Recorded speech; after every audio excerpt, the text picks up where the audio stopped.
Good afternoon. Let's call to order the meeting of the Fire and Police Commission on October 24th of 2024 at 4:01 p.m. Ms. Clerk, can we conduct roll call? Commissioner Herlinger? Present. Commissioner Jones is absent. Commissioner Rodriguez? Here. Chair Dozer? Here. Vice Chair Hill? Here. Ms. Clerk and Commissioners, are there any changes to the agenda? Chair Dozer, we do not have any changes to the agenda. All right, let's move on to agenda item number 4, public comment. Do we have any cards or hands raised for items that are not on today's agenda? Chair Dozer, we do not have any in-person or online public comment. Okay, moving right along. Will you please read the first agenda item? Item 5, approval of meeting minutes from September 26, 2024. Are there any changes to the September 26, 2024 minutes? Chair Dozer, we do not have any changes. Is there any public comment? Chair Dozer, we do not have any public comment. Can I have a motion to approve the September 26, 2024 minutes? So moved. Second. All right. We have got a first by Commissioner Hill and a second by Commissioner Herlinger. Any discussion or objections? Not seeing or hearing any. Let's go ahead and vote.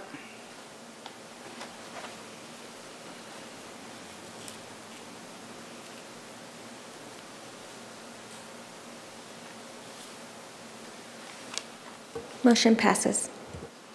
Great. Item 6, overview of the City of Santa Barbara towing operating policies and tow rotation roster.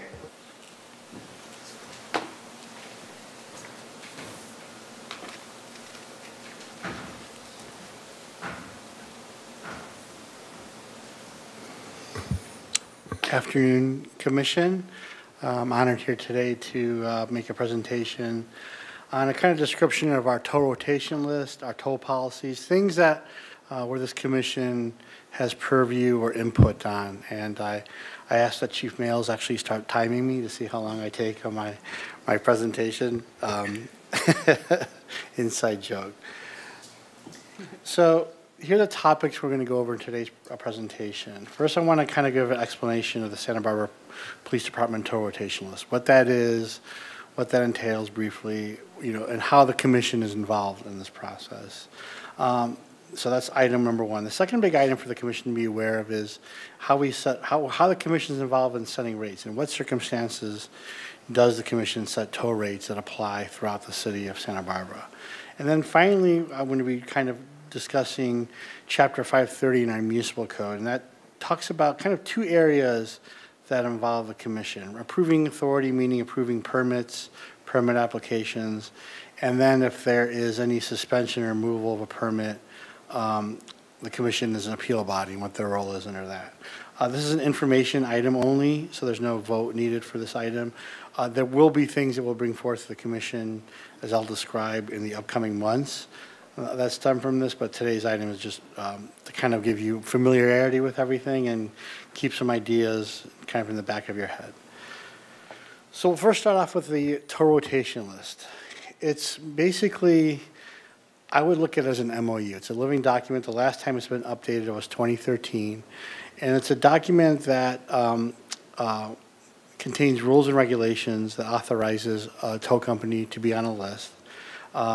These usually are, it specifically involves the Santa Barbara Police Department, because what happens is these tows are usually the results of emergencies or involuntary tows, right? Not where a person's calling on the side of the road because their car broke down. Think of a DUI, think of an accident. Those are the instances. And it is a very lucrative thing, because you can imagine these scenarios. You get a lot of tow calls out there. And it's why it's a rotation is because there's a certain number. Right now we have 7 members in the list, and if you're first on the list and you get called for a tow, you go back to the end of the line, the next one, and so on. So that's why we call it a rotation. And the document contains a lot of regulations that are required for the operators to abide by. The program is voluntary, so it's not mandatory. A tow company does not have to be part of this, but if you choose to be part of this tow rotation list, the rules and regulations are obligatory. They are mandatory for them to follow. And the Fire and Police Commission have the ability to add members to the list. Right now, the list has a maximum of 7, but they can add to that. They can suspend, and they can remove an operator from the list. There is a due process hearing required for that, which I'll explain. So as I mentioned, the last time these rules and regulations, and look at the form of it is like in the form of a contract, right? It has paragraphs, it has provisions, everything else. And the last time it's been updated in 2013. Kind of the process of how we've done this is it's been a very collaborative effort. What we've done is found the most effective way is for the commission to establish an ad hoc committee of 2 members or less. And they work with the Santa Barbara Police Department representatives, and they work with the tow operators and having discussions and reviews of the document, any changes that are needed, finding out from the police department what's working, what's not, from the tow operators, what's working, what's not. And, they make revisions to that. That revision then goes to usually someone from the city attorney's office, usually me in this case, reviewing it to make sure the changes are legal. I'm not looking in terms of policy arguments, but just legality. And then once that's finalized, it's presented as an agenda item before the entire commission to vote on and approve. As I mentioned, right now we have a maximum of 7 operators on this current list. On the screen there, you'll see some examples of some of the rules and regulations. It's a pretty thorough document. I would say roughly 15, 20 pages, and so I kind of wanted to highlight some of the more important provisions to be aware of, right? So to be eligible, you have to have 3 years of experience, a valid business license through the city, and a tow operating permit, which we'll discuss later. There is a criminal history check, and the need for that is if you're responding to emergencies, DUI, and responding on behalf of Santa Barbara Police Department calls, there needs to be a certainty that there isn't, past issues or safety issues. Again, it's for the public benefit and safety. The tow operators must have sufficient towing equipment trucks, whether that means the amount of trucks, there's a certain requirement how many trucks they need to have, and certain size trucks available for that. They must have a required amount of storage space. Right now we have it at 20,000 square feet. Available for call 24/7. The rotation list sets a maximum response time based on certain incidences. And of course, there's liability insurance required by the tow operators, naming the city additionally insured, and also to identify and defend the city if there's a lawsuit arising out of the tow. In terms of at least not the basis for the tow, but the actual, logistics or operations of that tow. Again, these are just some of the more highlighted points I wanted to bring in there. The rates to be charged on the tow rotation list are established by the commission, so that's in there. And one of the benefits that the city gets, besides being able to have these tows to deal with emergency situations and clean up the road, and from a safety aspect, is the operators also are required to donate 12 vehicles per year for use by the Santa Barbara Police Department or Fire Department for their training. So think of when a car gets T-boned and needing to excise someone from the wreckage and all that. So these are all things. So these are really important for the police and fire department in terms of their training. There's also in terms of rules and conduct additionally, as I mentioned before, when you do a tow call, it constitutes one turn on the list, and after that an operator moves to the bottom. But you can imagine you may be called several times during the course of a week, especially holidays, New Year's Eve, think of that. Refusal to respond or perform a required tow, so just not refusing to do it, not being available is different. That could be a suspension. When we're looking at the requirements, as I mentioned before, the PD does the inspection check. So the PD will always report to the commission to ensure compliance in the criminal history check, ensure compliance if they have the adequate square footage for the towage yard, all that. The PD conducts this as part of their annual compliance check to ensure that they are following the rules and regulations. If they're not, there could be a notice of violation issued to the operator, giving them some time to come under compliance. And if the compliance is still not abated by a certain period of time, then it can be brought forth before the commission for a suspension or revocation on their eligibility of being on the list. The list has demeanor and conduct requirements. Again, people are responding to emergencies, high sensitive situations. Requires the tow operators to comply with all laws. Again, as I mentioned, there's a penalty matrix that the list contains for noncompliance that the imposition of is done by the commission. And as I mentioned, there's appeal hearing and due process for anything involving removal, not for being eligible on the list or application, but for being removed or suspended from the list. An ownership change also causes a removal from the list, but it doesn't mean that that new owner can't apply so long as they meet the prerequisite requirements. So that's the one aspect I want to get into. And I mentioned establishing tow rates. So there's a section in the Municipal Code, 530.04C, that allows the commission to set rates, maximum rates for emergency or involuntary towing assignments, right? So obviously that would include the tow rates for the tow rotation list, but that includes operators who are not part of the tow rotation list. And why is it in particular for emergency or involuntary? Well, that's the keyword's involuntary, right? Person is a lot of times beholden to the tow company for coming in an emergency situation, whether it's through a police call or anything else. And so they can't shop around for those rates or, call a different competitor. These are kind of just automatically placed upon them. So that is why for this specific area, the commission is tasked with establishing those rates.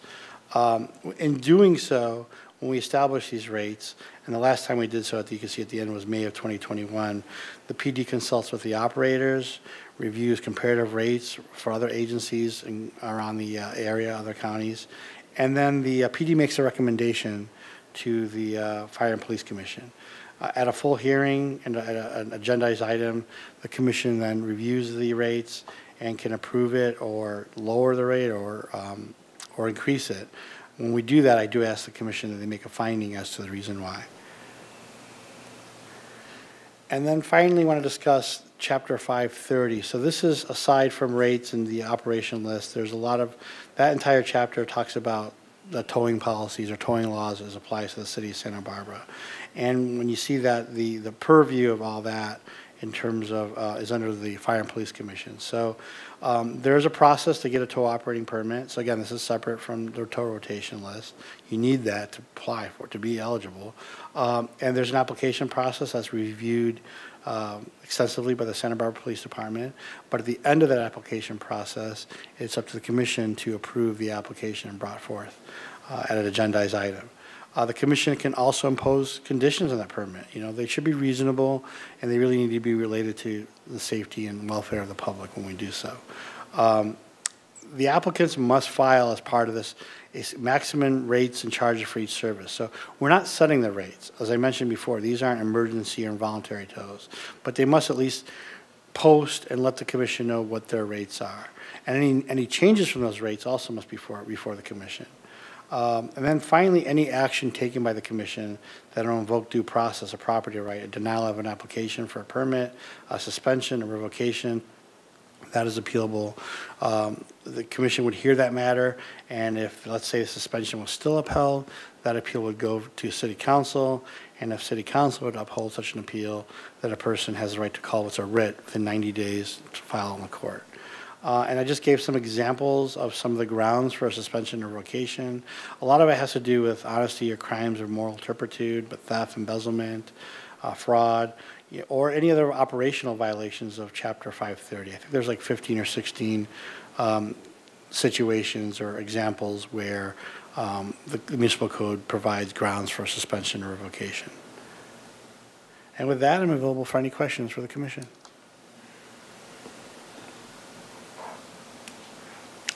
Commissioner Rodriguez. I remember during the flood or the storms a few years ago, I think there was an issue where folks had their cars towed because it was in a flood area. And I don't remember exactly, but I think one or two people had difficulty paying the tow fees to have their cars removed. And I'm wondering if we have, for things like that, if there are exceptions or how, if somebody has financial hardship, if there's like some way that they can still get their car out. So that's a good question. Commissioner Rodriguez, that kind of is outside the scope of the commission, even the city. So the city has the ability in terms of issuing, like, let's say there's a citation issued accompanying that situation. The city has the ability to look at the ability to pay, in fact, are required in many circumstances on the ability to pay. but the toll rates are from a private entity, so we don't have the ability to do that. And so they are required to post the rates are there. Now, if it's an involuntary, again, or emergency tow, which may be in that situation, the commission does set those rates, but in terms of the ability for someone to appeal in front of the commission as to, I can't pay her, this rate's too much, no, that it's once we set the rates are the rates for the public. Okay, and then my other question is, and I think you said 2022 was the last updated rates? 21, yeah. 21, and at that time, the commission learned that it was about 5 years or so since the last update, and Santa Barbara was well below the average tow rate compared to neighboring counties. So I'm wondering, what's the process for reviewing rates? Who reaches out to whom, and how is that decision made to say, let's review the rates? Sure, Commissioner Rodriguez, there isn't really any formal process. I think last time some of the operators informed the police department that they felt that they were out of compliance compared to other jurisdictions. So what I'm advocating, this is an informational item only, but what we would need to do the next few months is create an agenda item to create a committee to start reviewing the tow rotation rules and see if there are any updates. Are things working efficiently for the police department? Do things need to be tweaked? Same with the tow operators, talking to them. And then I think, too, would be a good time in the near future, next few months, to establish an agenda item to look at the tow rates. And so that the police would start that through, again, through contacting, talking to all the tow operators, getting their input, reaching out other public agencies, other jurisdictions, and again, coming up with a mean or recommendation. So that there isn't any formal set procedure, but that's something that should be done organically really soon. I just have maybe a dumb question. Then after 3 years, if there's a spot open, I can try to apply for being on the tow rotation list. So. Okay, thank you. Commissioner Herlinger. This might be getting into the weeds a bit and recognizing that they're private companies, but if, can you have them, can they charge, like put on a credit card? Or are they forced to pay cash to recover their car? That's where where I'm going with this. In terms of we Commissioner Hollinger, we don't have any, in terms of looking at the tow rotation list, there really isn't any rules or regulations regarding method of payment. So we leave that to the operator. I assume most operators accept multiple forms of payment. It would behoove them to, so they try to get as much access to any money by house, but that's on the tow rotation list.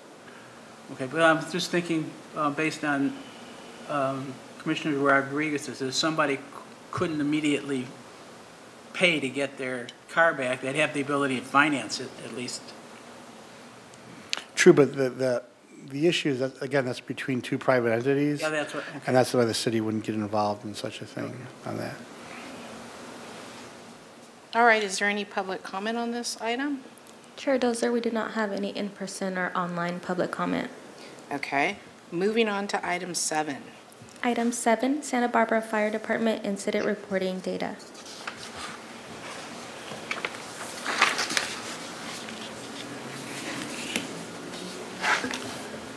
Good afternoon, Commissioners. Chris Males, your Fire Chief, here with our very brief report on our quarterly statistics. I have just 5 slides for you today.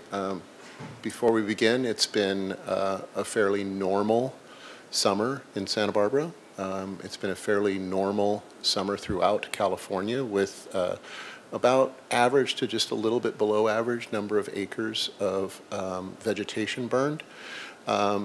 But now, as we enter this last quarter of 2024, we will begin to see the Santa Ana winds developing in the south. And this tends to be when we deploy a lot of resources into Southern California for any major incidents that hit, especially because it's often an urbanized and populated area where these fires are occurring. So We are expecting, and in fact, the National Weather Service has just issued a very high wind warning for the Los Angeles and Ventura counties starting Sunday with Santa Ana type winds. So we're entering into the next month, 2 months of probably higher than average call volume south to deal and combat with these Santa Ana driven fires if they begin. So looking at our statistics over the last quarter, we are trending slightly higher than the last 2 quarters, but I can say that we are typically sitting over this last year between 2,900 and about 3,200 calls per quarter. That's averaging 35 or so, 32 to 37 calls a day. And again, we've talked about the number of stations. We have 8 fire stations, but the majority of our calls are handled by 6 stations. The station on the Riviera tends to be a little quieter, and of course the station at the airport is very quiet, thankfully. So the majority of those calls are handled by our fire apparatus kind of in the downtown and north end of Santa Barbara. Our fires are trending fairly typical, 1 to 1.5 to about 2.5%. It's important to mention that these are fires. These are fires that require a fire investigation, whether that be the company commander on the scene or whether that be a fire investigator that's called. This is typically when a hose line is pulled off of a fire engine and a fire is extinguished. So for example, if we went to a trash can fire that was out when we got there, that's not a fire. That really falls under a hazardous investigation. So when we're looking at these stats are a little bit, the public probably would see them as low, but this doesn't include anything other than real fires. Rescue and EMS is also trending about the same. Typically 66 to 75% of our calls are EMS related. And then you can see the rest of the total calls, hazardous condition calls, which could be everything from fluid leaking from a vehicle to wires arcing. Service call is maybe to assist someone who's shutting off their water in their house, flood, things like that. Good intent calls are very typical would be we're dispatched to a traffic accident with injuries. We get there, there's no injuries. There was an intent, good intent by the parties to call, but what we found was really no emergency at the scene. False alarm, typical fire alarms, things like that. And so you'll see that we're at 3,120 calls for the quarter, which is about 35 calls per day over this quarter. Response times are trending about the same. We did see a decrease when we implemented our station alerting system, our automated system. These are by shift, so you can see that the shifts are trending about the same. It's taking about 1 minute and 17, minute and 20 seconds to get our firefighters out the door once the alarm is received. And that's, of course, over a 24-hour period. So during the day, our turnout times are a little bit shorter. And to back up, a turnout time, just as a refresher, is from the time the alarm goes off in the station to the time the fire engine is rolling down the street. That's the turnout time. And then you can see that our travel time is sitting between low 4s and mid 4s as far as getting across town. So the travel time is from the time the wheels are rolling out of the station to the time that we stop at the emergency scene. So you add those two together, and that really is our response time to incidents. What's interesting is, as I was looking at these, if you look at the turnout time of B shift and you go, well, they're 11 seconds slower, but then look at their travel time, they're faster. So it all smooths out. So really what that can be is, and we use mobile data computers, it could just be that they're not pushing the button until they're a half a block down the street, but then yet that means that their response time on the street is shorter. So it really works out at the end of the day that they're very, very comparable. I've stated before, one of the challenges is some of our stations are 2-story, and that does require us to get down the stairwell, and or Station 1 has poles. But for the most part, 1 minute and 20 is fairly decent. We try to get out the door in just around 60 seconds, but again, this is taking into account over a 24-hour period over 3 months. I always like to highlight training. I will come back to you next quarter, and that number will be sharply increased. And the reason why is that we just last week began a recruit academy with 9 firefighter recruits. And so that's literally hundreds of hours of training multiplied by 9 people. So we'll see a sharp increase in that. But we train in everything from fire to EMS, technical rescue, leadership development, and succession planning, training our next leaders of the department, water rescue, and that includes both ocean and swift water. We have folks that are certified in both. Hazardous materials training, we have mandated state training that we have to do every 2 years for hazardous materials response. And then ARF, everybody loves that word, again, that is aircraft rescue firefighting. So that probably the most stringent training requirements are at the airport. They are audited by the FAA on an annual basis. FAA inspectors come into the station, and they go through all of the training reports and make sure that all of our folks are certified completely to work at the airport. So it's a great thing. They're certified in the apparatus, they're certified in aircraft types, extinguishing agents, runways and airport orientation. It's a very, very specialized position that requires very, very specific training. And then the final slide that I'm always proud to share is our community outreach, which I think is very strong, as you know, led by Liliana Encinas, our bilingual public outreach coordinator. She was here last month to talk to you about CERT and LISTOS. We are currently doing a CERT class at Santa Barbara City College, just as one example. We are doing school visits. We do special events. Extinguisher training, and then right now we are also doing our fire safety house to all of the 3rd graders in the city schools throughout the city, and that's very labor intensive, and we actually use our largest number of volunteers to help with the fire safety house. 727 plus community members trained over 11 events in the last quarter. So we're fairly busy, and that does involve on-duty engine companies. It sometimes involves our fire prevention staff. But again, we do use volunteers, and they're very much appreciated with this kind of activity to assist us. So with that, that's a very brief, high-level report. Thanks, Chief. Happy to take questions. First and foremost, let me ask, is there any public comment? Chair Dozer, we do not have any in-person or online public comment. All right, let's go to Commissioner Herlinger. So you have 9 in the academy. How many open positions do we have? So what we typically do to decrease the need to hire on a very frequent basis, what we typically do is we hire the number of vacancies plus an additional 3 personnel. So we're not a huge department, so we don't typically run academies of 40 or 50, but right now when we started the process, we had 6 vacancies. We have 7 now. And so we actually started the process with 10, and we ended up with 9. So technically, we are 2 over at this point. So we're filling all the 7 vacancies plus an additional 2. Our retirement time is typically at the end of the year, and so we expect a couple of retirements. The reason why we try to overhire is that we're able to smooth out a little bit, and so we don't have to reflex as quickly when we lose a couple of people because we've got a bit of a buffer. And in the 30 years that I've been here, we typically hire every 2 years, and we hire anywhere from 3 to 10. But in the last couple of hires have been in the 6 to 10 range. Following up on that with recruits, can you tell us a gender breakdown of your recruits?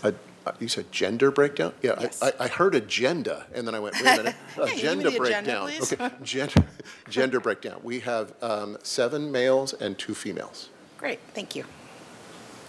Any other questions, commissioners? All right, thank you, Chief Thank Mills. All right, Ms. Clerk, next agenda item. Item 8, Santa Barbara Police Department Mission Strategies Report.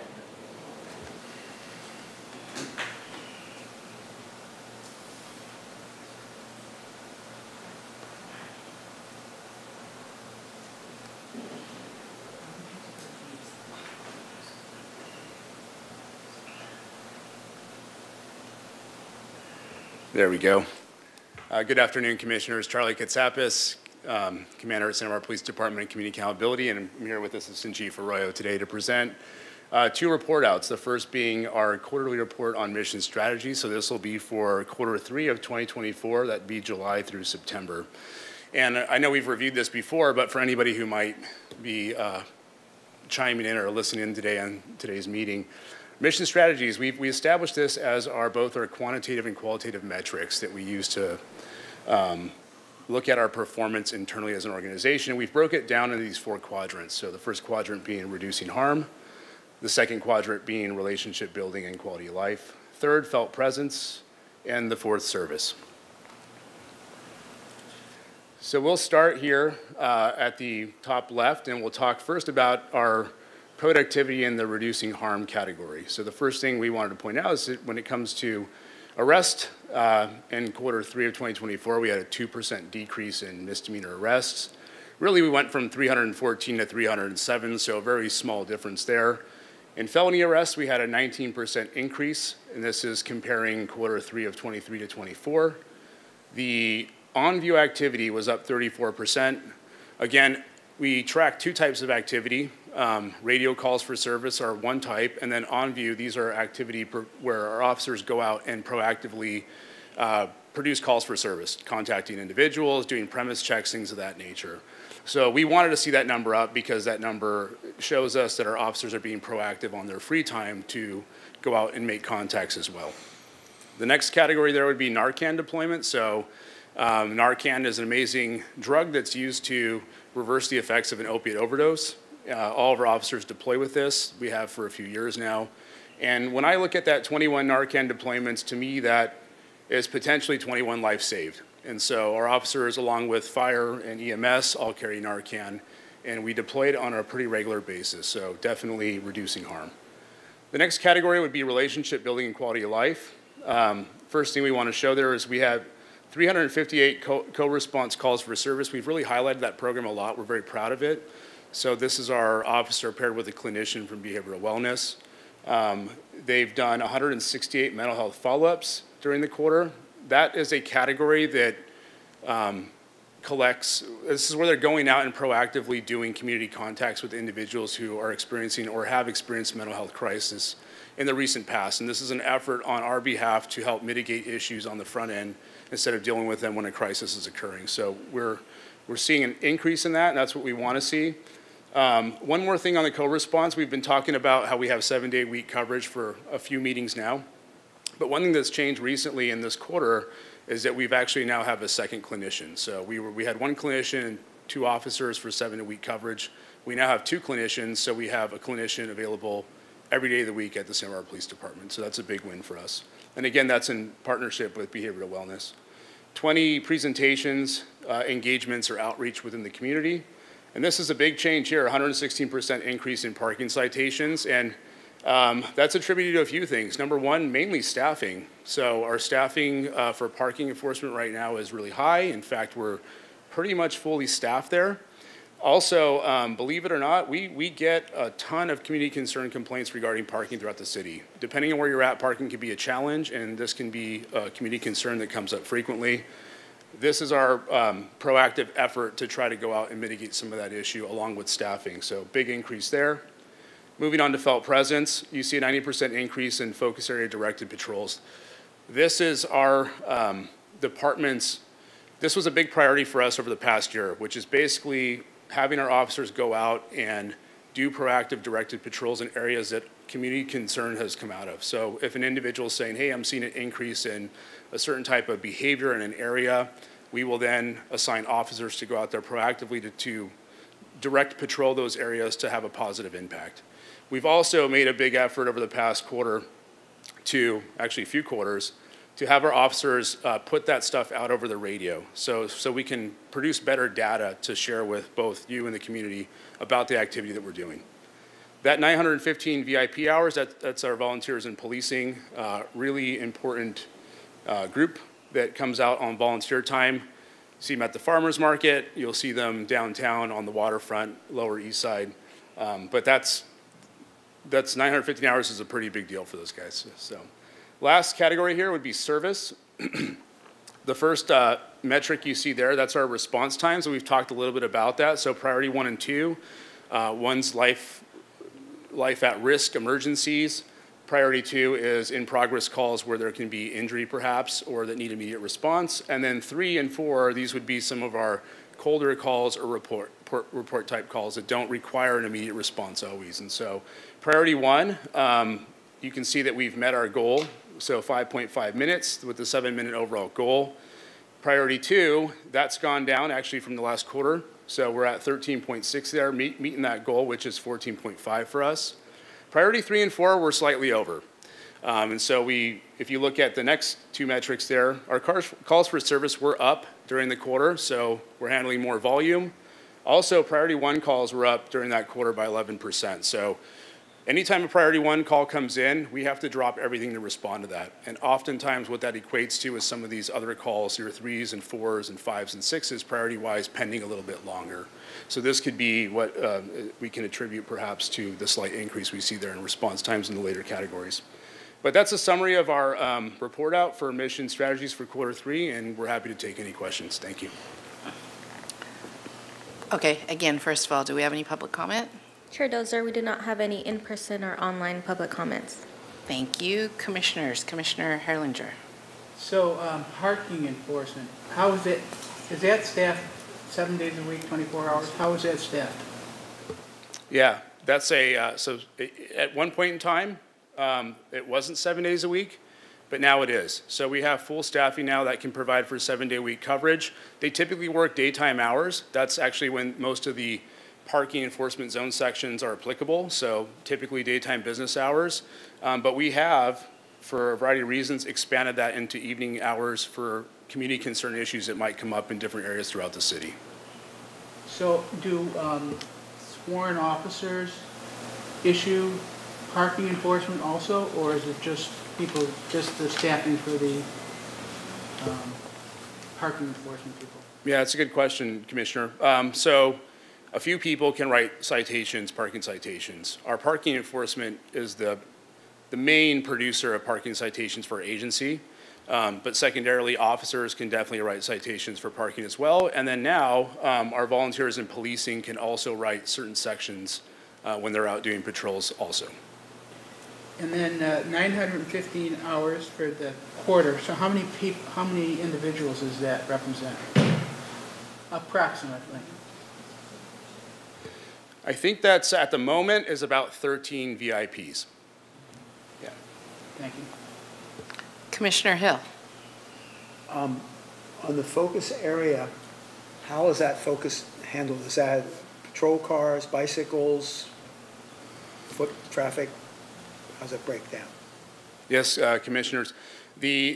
All the things you just mentioned. So largely those are patrol vehicles, but we also have bike patrols. That's another big producer of that statistic as well. So our community action team, which is on bikes, they do a whole lot of premise checks, a whole lot of focus area directed patrols. And periodically, that's also foot patrols too. So generally, if we have a special event or something where an officer on foot might be present, they would also contribute to that same number. Thank you. Commissioner Rodriguez. What do you attribute the 19% increase in felony arrests? That's a big number. Yeah, Commissioner Rodriguez. For a few things, we looked into that, that increase in particular, and there's a few things that we saw. So number one, when we have a 90% increase in focus area directed patrols, that's more proactive work that's going out and happening. So more likely to drum up additional cases out of some of those contacts. One of the things that we did see was a lot of those felony arrests were attributed to sections for probation parole violations. Oftentimes out of proactive contacts, you might exercise search and seizure on somebody who is on probation or parole, and this could lead to a violation. It may not ultimately be filed as a felony, but for the section purposes for statistics, that's where it gets categorized. So we did see a little bit of increase there, which could be attributed to that pretty substantial increase in directed patrols. Secondarily to that, we also had an increase in case closures. So the amount of cases being closed by either patrol officers or detectives that could be attributed to arrests. Some of those are felonies. had also increased that number. The third thing that we saw was that during the summer months, particularly August with Fiesta, we had a very busy summer. In fact, it was a summer that was very similar to what we experienced pre-pandemic, and we haven't seen that in years. And so we did see an increase in some activity coming out of those months as well. And then I know I've asked this question before, but when will this data be posted on the police website? Because we used to have the comp stats posted every month, and it would be, I think it's still there, like multi-years past. And I know the chief said that she was working on a high-level way of reporting it, but I just hope that perfection isn't the enemy of progress in this case. Commissioner Rodriguez and Chair, I can answer that. We're getting very, very close. We obviously went through a lot of changes in going from UCR to NIBRS, which changed the categories of crimes and the type of crimes, and even the definition of some of the crimes and the categories. So we are getting very close to making that a dashboard for the public to use. I would encourage any member of the public that would like to look at the numbers and the information we have is on our community crime map. And any member of the public can run the community crime map by dates, times, locations, and see all of the data. It's available right now. It's not as packaged as it was with our ComStat, but our ComStat was UCR Part 1 and 2, or violent crimes and property crimes, which is obsolete now. So we're really trying to go where we're going, not where we've been. But anybody who wants to see this information, I encourage them to go to the community crime map on the city's website.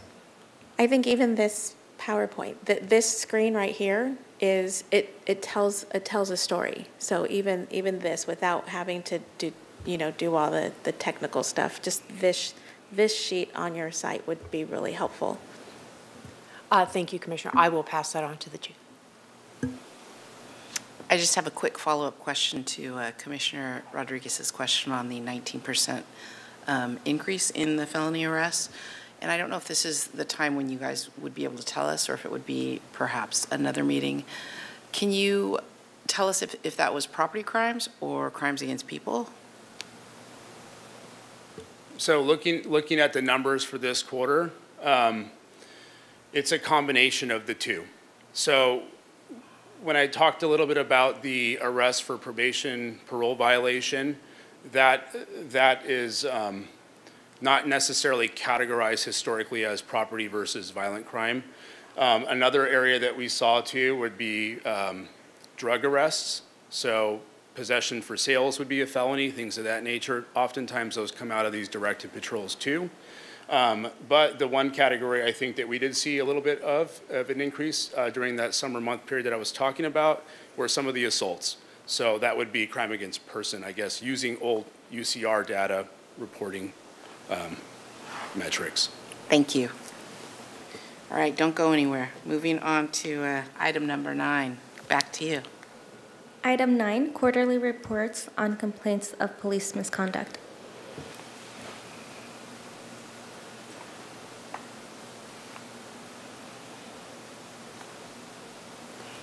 Okay, Commissioners. So again, this is our second report out for the night, and this will be our report out on complaints. So total complaints for quarter 3 as well, July through September of 2024. And again, this is part of your the expansion of the 2.09.010 ordinance. So the first thing I will cover are going to be the total number of complaints for sworn personnel submitted to our professional standards unit during quarter 3 of 2024, July 1st through September 30th. So during that time frame, we had a total of 6 complaints come in. 5 of those complaints were citizen complaints, and 1 was an administrative complaint, meaning that it was started internally. The second thing that I will brief on will be the number of pending investigations that we have going at this time. So this is total pending cases going between July 1st and September 30th. We have 4 pending citizen complaints and 2 pending administrative complaints that we're still working on there. The next and final thing that I'll brief on would be the relevant policy sections for all investigations. So some cases have multiple sections, some just have one, so there's some redundancy depending on what it is. But those include search and seizure, policy, department prohibited discriminatory conduct, discourteous or disrespectful treatment of any member of the public, discrimination against protected class, failure to take reasonable action while on duty, failure of a supervisor to timely report known misconduct of an employee, and also the final being nepotism and conflicting relationships. And that concludes that report. Thank you, Commander. Is there any public comment on this item? Chair Dozer, we do not have any in-person or online public comments. Commissioners, do you have any questions or comments? Seeing none. Oh, sorry, spoke too soon. Commissioner Rodriguez. I have a couple of questions. I have a couple of questions. One, when someone files a complaint, can you explain the communication to the complainant after it's filed? Yes, Commissioner Rodriguez and the rest of the commission. Generally how that looks is a complaint can come in through a variety of forms. Our most common is through our online reporting, but it can come through the commission, it can come through the lobby, someone coming in, it can come out in the field through a supervisor who responds out to someone who would like to make a complaint. Once we collect that complaint and establish that someone has made a formal complaint, our process then begins. The way our policy is currently laid out is that we generally call that person within 48 hours. Usually it's sooner than that, the person making the complaint, just to let them know that we've received their complaint and that we take these things seriously and that we give them kind of an overview of what steps to expect in that process. As far as what that timeline looks like after that initial call, it's really dependent on the caseload, prioritization of the cases that currently exist. At the moment, we have, any supervisor really can probably do a PSU investigation, but we do have one PSU sergeant who's assigned to the vast majority of the cases. And so there's a finite amount of ability that he has to conduct things on a regular basis depending on his workload. So we generally try to complete all cases within 90 days. I think by statutory law, we have 365 days to complete an investigation, but we're way ahead of that. But still, for someone making a complaint, 90 days can feel like a really long time. And so we do our best to reach out and get that going as quickly as possible, but a lot of that varies depending on caseload and prioritization. Anyone else, commissioners? Well, Commissioner just a Herlinger. comment that in my opinion, 5 complaints is a very low number. I agree. Commissioners, any further questions? All right, thank you. Item 10, honoring Fire Captain Anthony Pighetti. All right, I think at this time we might be taking a moment of silence, or we can have Chief Males make some comments, whatever's the preference is for everyone. Chair Mills, Chief Mills, Chair Dozer will be making a few remarks, and we want to really open it up to the rest of the commission to share as well, and then we can take a moment of silence as we conclude the agenda item. Yeah. All right, Chief Mills. That would be great. Thank you. Commissioners, I appreciate you honoring Tony Pighetti, who was a dear friend of mine, but more importantly, he was an amazing public servant to the city of Santa Barbara for 30 years. Tony started with the department in April of 1990, retired in December of 2019, and the vast number of people that retire, we see them here and there, we see them at retirement parties, we visit with them occasionally, but Tony, I can emphatically tell you, became busier when he retired. Tony was involved in the Special Olympics around Santa Barbara. He found an incredible passion in teaching adaptive skiing in Mammoth, which was, he just poured out his heart. He just loved that.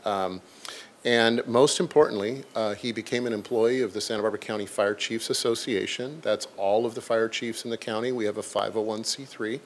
And he became an employee of ours, and his job was, he was the peer support coordinator for all of the county's fire departments, from Guadalupe to Carpinteria, every department. He was the peer support coordinator.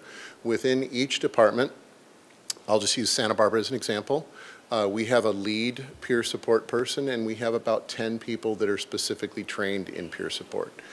What is peer support? Peer support is just as it sounds. When we have a significant incident, when a firefighter, either on duty or off duty, experiences a significant traumatizing event, the peer support personnel are often the first ones to reach out and assist and begin the healing process with the employee.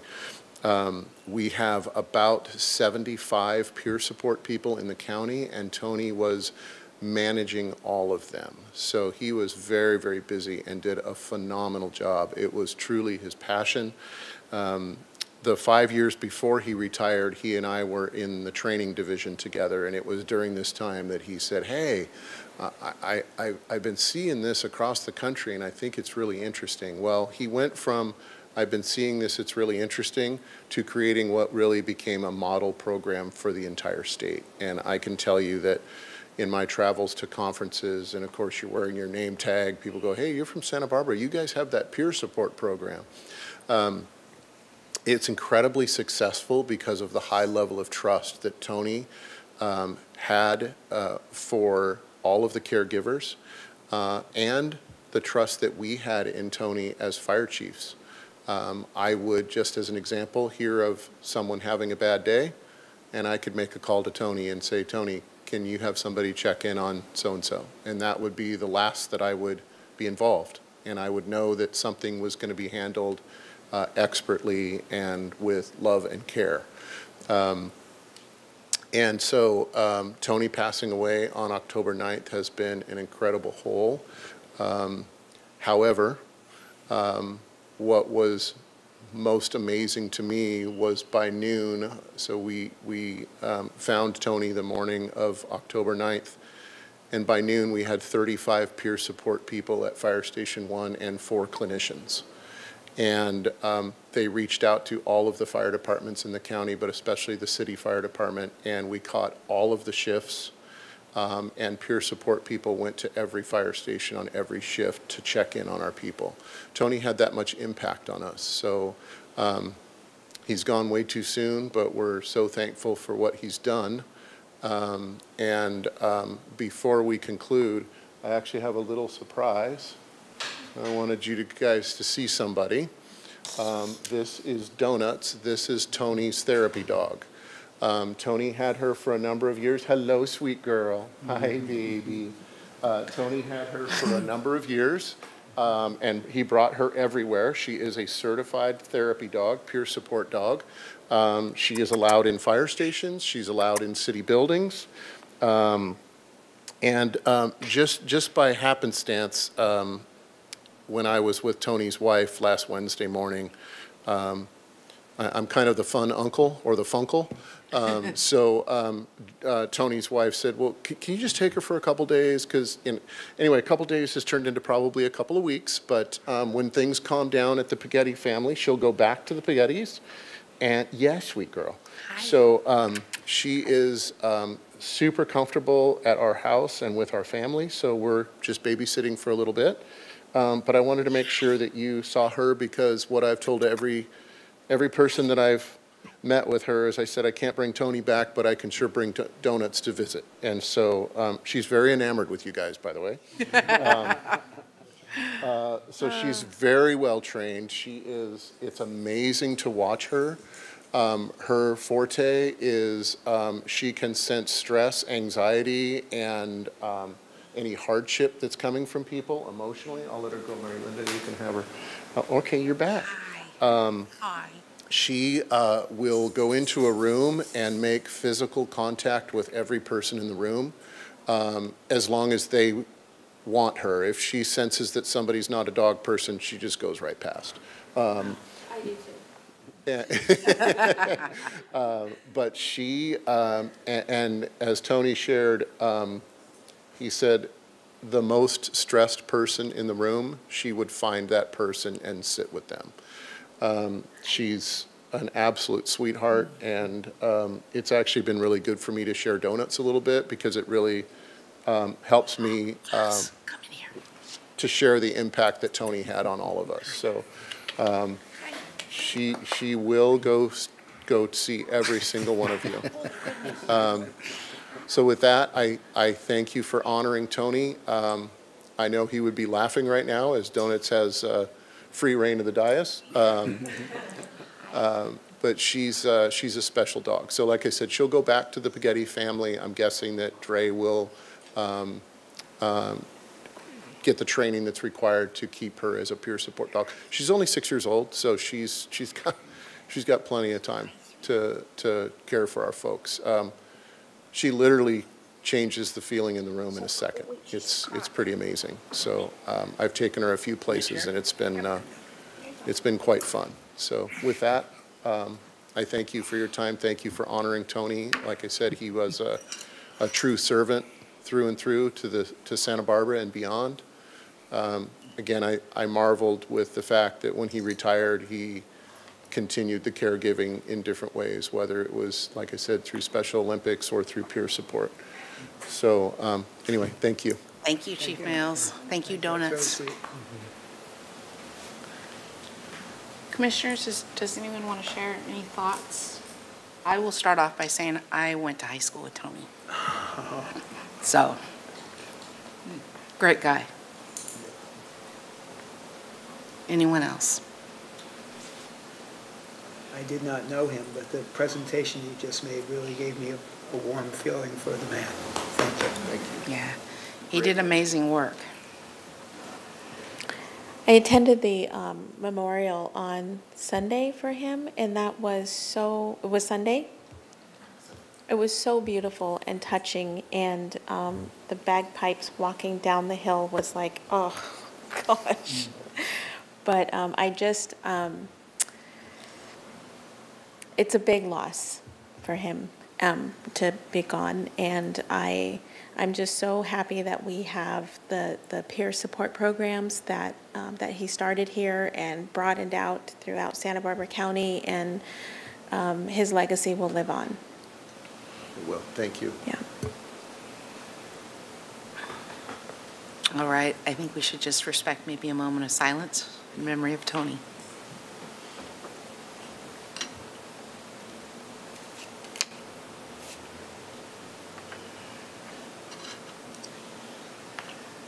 All right, I'd like Donuts to come back now. Oh. All right, I will move on to agenda item number 10. This is commission staff communications, and this is an opportunity for any of the commissioners to share out if there's anything. It's 11. Oh, it's 11? Oh, well, Agenda. sorry. The next agenda item. Chair Dozer and Vice Chair Hill, we wanted to take a moment to let our community members know that Commissioner Rodriguez has tendered a resignation from the Fire and Police Commission, and it will be effective at the end of next month. And so this communication is in your email inbox if you haven't already seen it. It is very unfortunate, but she's moving out of the area, which makes her ineligible to serve, and only in the city of Goleta, so she'll still be in proximity. And we still have another meeting before she officially is ineligible to serve, but I know November is a difficult time and for everyone, so I just wanted to take a moment to thank Commissioner Rodriguez for your service. Not only 6 years with the Fire and Police Commission, but you also served in the Community Formation Commission, which has led us to our new civilian oversight system. I mean, you really spearheaded that, were closely involved, very passionate, advocated on behalf of the efforts for the commission all throughout the process, and even through the bureaucratic ordinance making process. You were there every step of the way. So we can't appreciate you enough for your thoughtful questions, your remarks, your lived experience that you've shared sitting here as a member of the Fire and Police Commission and through this new process. So just wanted to take a moment to share a letter of recognition from the mayor as well as some flowers for you. Oh, that's so nice. Aw. I didn't expect that.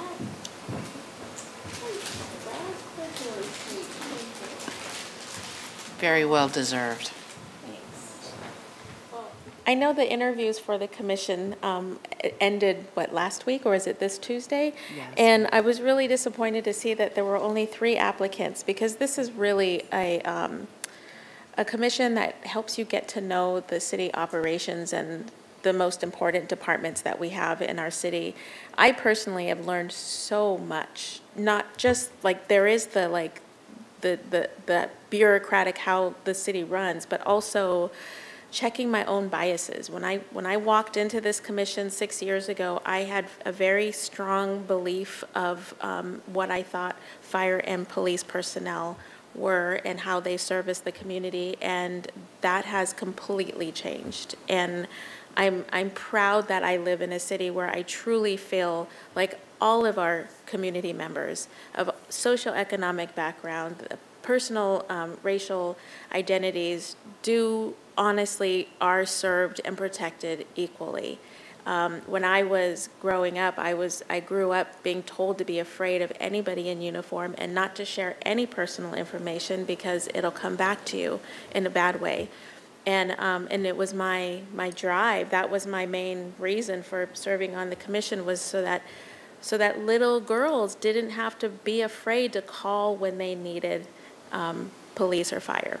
And I feel like we have that here. I feel like we have personnel who not only respond to calls, but do all of the community presence and the classes, and making it possible for that first interaction with somebody in a uniform is not a crisis, but it's helpful and positive. And when you go to the coffee with the cops or the night outs or the job fairs, you see people who are eager and smiling and little kids asking for stickers, and that just makes my heart so happy. So it's been an honor and a privilege, and I'm gonna miss the commission, but I do get my once a month Thursdays back.